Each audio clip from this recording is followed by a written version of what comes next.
What's going on, sports card collectors? It's a Monday. It's the beginning of the week. We're getting ever so closer to the NBA season starting back up. And as promised, 5 sleeper picks that were not selected in the top 10 in this year's NBA draft pick. We're coming at you tonight with those choices, those selections. Talk a little bit about GMA, the order coming in tomorrow. But let's get right into it. Bring my tablet back into play here. And if you haven't subscribed, please subscribe down below. Hit the little bell to be notified the next time we have a video loaded up. And help us out by giving us a like. So, with the 2020 NBA draft, we knew that LaMelo Ball and Edwards and Wiseman and some other individuals were going to be selected in the top 5, and then we had our top 10. We do have some that slipped out of the top 10. Matter of fact, one of my picks probably should have been selected in the top, but fell down through the cracks, so to speak. So without any further ado, let's get started with this. So we know that we have picks like last year of a Tyler Hero that comes in the bubble and all of a sudden has a phenomenal season because of really what he did in the bubble. It's not to say that his season was terrible prior to that, but he just wasn't on the radar until the bubble. So my first selection for sleeper picks to be collecting now, especially before the season starts, because the prices aren't going to be as high. And then when they get started, probably, in my opinion, fell out of the top 10. Should have been selected within, but wasn't. But with the 12th pick in the first round, my first choice, let's get rid of that there. My first selection is Tyrese Haliburton.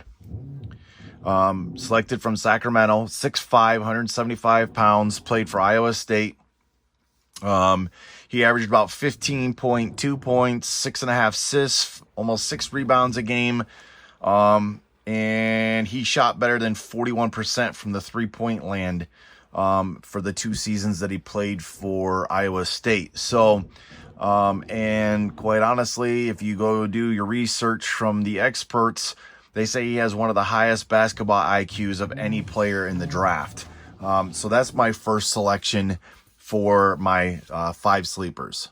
Number 2, and there's no particular order for this. So number 2, picked 21st in the first round by the 76ers, Tyrese Maxiell from Kentucky. And we know, love or hate him, Kentucky, John Calipari does have his players ready. There's a long line of blue from Kentucky that has come in the NBA as of late. Tyler Hero. So he 6'3", 198. Excuse me. He for the 1 season that he played, he averaged 14 points, 3.2 assists, and he shot 29.2% from the 3, which isn't real great. But if you look at his build, he's got a strong frame. And his wingspan is 6'8". So I see a lot of upside with Tyrese Maxiell, especially with the 76ers. My third pick, this guy is, I think, one of those guys that we'll talk about that has ice in the veins. He's a dead ringer. He works hard. I think he works so hard. He might be like your younger version of maybe a John Stockton out there with hustle play. Or Larry Bird, who wasn't very athletic, but man, that guy could play ball. Payton Pritchard, 26th pick in the first round by the Boston Celtics. 6'2", 190 pounds, played for Oregon. He has a reputation of being able to pull up anywheres once he crosses half court. Really, the only one person that can do that now is a Steph Curry. But we've seen some other athletes like a Damian Lillard, even LeBron from the logo, if you want to say that are starting to have that range. He shot 37.9% from the 3. Defensively, he's one of those hard-nosed and sturdy, enough guys that he definitely can hold his own. But this guy is going to give you his blood, sweat, and tears out there in the court playing.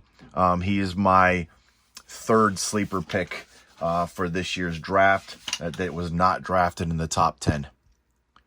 Moving on, number 4. It can't go wrong selecting another Kentucky player. And he was drafted number 25. He was actually drafted by the Thunder, but is going to the Knicks. 6'3", 188 pounds. Immanuel Quickley played again for Kentucky. He averaged 18.4 points, 4.6 rebounds. He shot 48% from 3, and he shot 92% from the free throw line. He had the SEC Player of the Year honors, and he does play excellent defense. For a team that struggled, it's nice to see the Knicks get some talent on their team. Maybe this is the turnaround point. By no means do I think they're going to win the championship, but somebody like R.J. Barrett to get some younger support staff. Austin Rivers went to the Knicks. You got Obi Toppin. You still have Julius Randle. You still have Kevin Knox. You still have Robertson. Now add in Immanuel Quickley, a defender that can shoot. Gives them some more young talent. I'll be interested to see how that goes as well. So, my next pick is going to be, and my 5th pick is going to be, I've mentioned him before, is Nico Manion. And actually, I brought him up because my son brought him up, and he says, I'm telling you, watch out for this kid. So I decided to go look him up. He was selected number 48 in the 2nd round. I did it deliberately for a 2nd round pick, and I will explain why. But number 48 by the Golden State Warriors. He's 6'3", 190 pounds. He averaged 15.6 points, 2.8 rebounds, 5.9 assists for 36 minutes. His shooting percentages were 44 from the field, 44.4 from the field, 32.7 from 3, and 79.7 from the free throw line. And he's got very good passing instincts. He's got deep shooting range. And he's got a lot of upside, especially with his range. The reason why I picked him is this. Had Klay Thompson not gotten injured with that Achilles and been out for the season, I wouldn't have bothered. I know they already went and got Kelly Oubre.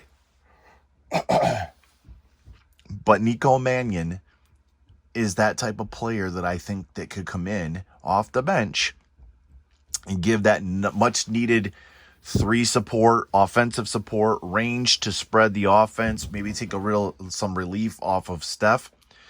But I think that he could be that individual that not necessarily, there'll never be, it's kind of like there'll never be another Jordan, there'll never be another LeBron, there'll never be another Kobe. They're all their own individual athletes. They may have some characteristics, where they can play. Well, this person's coming out of college resembles this player and this player. Nico Manion actually could have the opportunity to fill the role of what Klay Thompson does, and Golden State would not skip a beat, in my opinion. I think that Golden State has the opportunity to get back to where they were. I don't think that they will be in the championship game by any means this year. The Western Conference is just loaded. And I was talking with a coworker and said, okay, here's all the teams. Give me 8 teams from the West and give me 8 teams from the East that make it this year. There's a lot of choices because when you start counting up, going and say it's easy, these 8 teams get in, and then you say, well, what about this team? Well, what about this team? And then you're like, oh, geez, I forgot, So I think Nico Manion with his shooting range that he has and his passing instincts, especially when they're going to use Wiseman on the pick and roll, I think that this is an ideal situation for him to utilize that long distance shooting to fill or help fill that gap with Klay Thompson out this year. So with that being said, my 5 picks again are Tyrese Haliburton, Tyrese Maxiell, Payton Pritchard, Immanuel Quickley, and Nico Manion. Now, I told you I picked the second round sleeper for a reason and on purpose. And I just wanted to show you because there's an individual that was a former second round draft pick. And so wasn't Jokic. And so wasn't Montrezl Harrell. And so wasn't Manu Ginobili. And so wasn't Goran Dragic. And so wasn't Dennis Rodman and Draymond Green. And a Paul Millsap. And a DeAndre Jordan. And a Lou Williams. You see where I'm going is those are names right there of current and former NBA players that had great careers in the NBA, that have won championships, some of them, that even if they didn't win championships, they've had still a phenomenal career. And with that being said, it just goes to show you that not necessarily, excuse me, you have to be selected in the first round to be an all-star. It's just sometimes people slip through the cracks, or they convert better in the NBA than they did in college. And then there's been vice versa, where people were excellent college players, but they don't convert to NBA players. So those are my 5 sleeper picks. You can take it or leave it. You could take some of it and leave the rest. You could leave all of it, leave some of it, take the rest, whatever you want to do. That's just my opinion. Those are my 5 sleeper picks. I feel really good about those picks. And you could go through a lot. I mean, I could create a second group of 5 picks. I don't want to do that because then you're sitting there saying, well, let's just collect everybody. I don't want to collect everybody. But for me, those 5 picks make sense. And besides your top 10, and I still think those 5, potentially all 5 of those picks that I just made could outdo anybody in the top 10. I didn't say they're going to, but they could outdo anybody in the top 10. So with that being said, I haven't done an update tracking, but my GMA order should be coming in tomorrow. I was supposed to anticipate getting it back before December 13th. If that's the case, it comes in tomorrow. I will definitely get it in before December 13th. We'll be looking at that. And I'll actually do a video going over that. I'll also talk a little bit more about GMA. There's still a lot of talk out there, but what I'm starting to see is people are really getting frustrated and upset with the long waits for PSA, and they're actually craving for another company to go to. They know that BGS has a long wait time. They know that SGC somewhat got a lengthy wait time also. And I'm seeing a lot of people joining in the GMA groups on the Facebook or just in general asking questions going, hey, I've been pretty much a diehard PSA fan, but the wait is just ridiculous. Tell me about this GMA company. And for the most part, I've seen, where people like, it's great for your low-end PC collection, but you're not going to get your return value. I guess the question is this: if in sales you have supply and demand, how does one person determine the value for others? I guess is my question. I mean, you have guidelines. If you say a card raw sells for $25, but if you go and you get it graded and it comes back a Gem Mint 10, and now all of a sudden through PSA, let's say it's worth $200. But you get it graded with GMA and they say, well, it's only worth a 9 or less. And then you still have people that say it's a raw. And let's just say, for all intents and purposes, let's just say that GMA 10 is $150. The PSA is $200.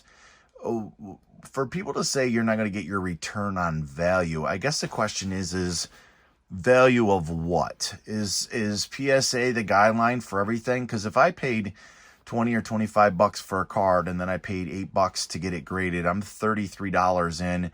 Let's add $2 more for shipping purposes. Let's say I'm $35 in, and I can sell that for $125 to $150. What's to say that that's not a good return on value? or ROI, your return on investment. You know, if you told me I spent $35 and got a Gem Mint 10 and the card's only worth 37 or 38 bucks, okay, I can understand that. But if I'm sitting there saying I'm $35 vested and I get $125 to $150 for that card for a GMA, okay, you could say, well, you just lost $75 because if you went to PSA, you would have got $75 more. Well, I would have had to subtract the difference in grading costs and my wait time, and no, I think I'm pretty content with the 125 to 150 range. And I'm not saying all cards like that. It was just an example of people saying, you know, a GMA is good for lower end PC collection, but I wouldn't go with them because for any higher end, because you're not going to get a return on your value. Well, return on your value is anything above and beyond what you have vested into it. So I guess the question is what's everybody's standard on return on value? What's your percentage? What are you content? What are you happy with?